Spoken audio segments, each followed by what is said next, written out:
সুপ্রিয় দর্শক, আসসালামু আলাইকুম। আপনাদের সাথে আছে আমি পুষ্টিবিদ নাহিদ আহমেদ। রমজান মাসে আমরা নিজেদের মধ্যে সংযম নিয়ে আসার চেষ্টা করি। অনেকের ক্ষেত্রে দেখা যায় একটা কমন কমপ্লেন থাকে আমাদের পেশেন্টদের যে ম্যাডাম আমার তো ওজন কমাতে আগ্রহী, বা অনেকে ওজন কমানোর মধ্যে তারা যাচ্ছেন যে বিভিন্ন ধরনের ওজন কমানোর ডায়েট চার্টের মধ্যে দিয়ে যাচ্ছেন, এর মধ্যে রোজা চলে এসেছে।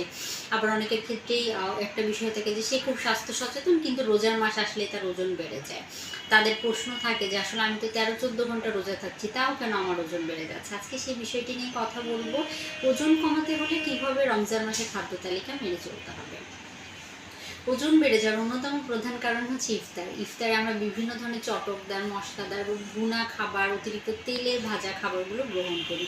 এতে করেই কিন্তু দেখা যায় যে আমরা খুব কম খাবার গ্রহণ করি, আর যেটাই গ্রহণ করি না কেন অনেকে ইফতারে খুব বেশি গ্রহণ করে না খাবার, তাও ওজন বেড়ে যায়।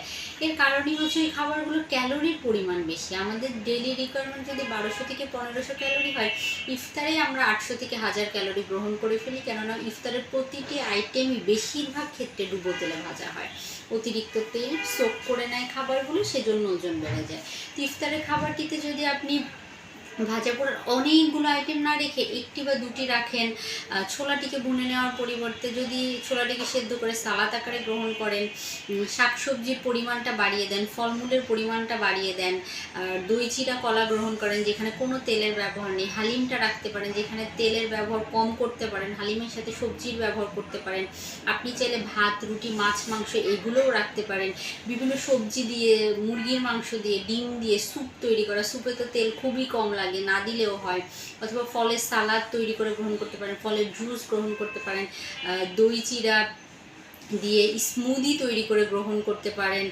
এই জিনিসগুলো যদি করেন তাহলে কিন্তু দেখা যাচ্ছে ইফতারে খাবারও গ্রহণ করছেন, পুষ্টিও থাকছে, আবার ক্যালোরির পরিমাণও বাড়ছে না।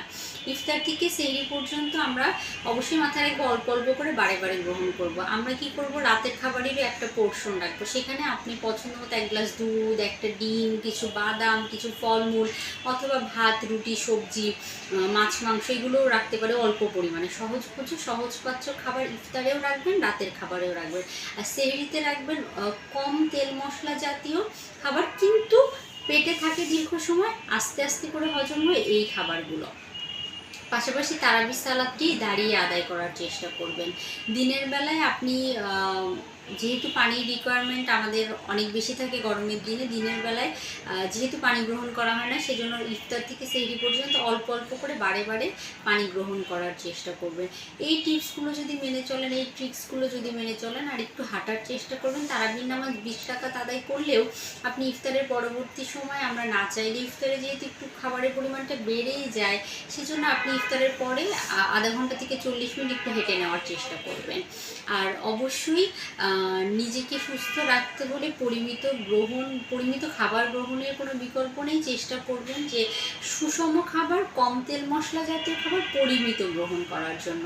তাহলেও কিন্তু রোজার মাসে ওজন বেড়ে যাবে না, বরং আপনি রোজা থেকে, রোজার উপকারিতা স্বরূপ বিভিন্ন ধরনের রোগ থেকে নিজেকে রক্ষা করতে পারবেন, ওজনটাও নিয়ন্ত্রণে রাখতে পারবেন। ধন্যবাদ।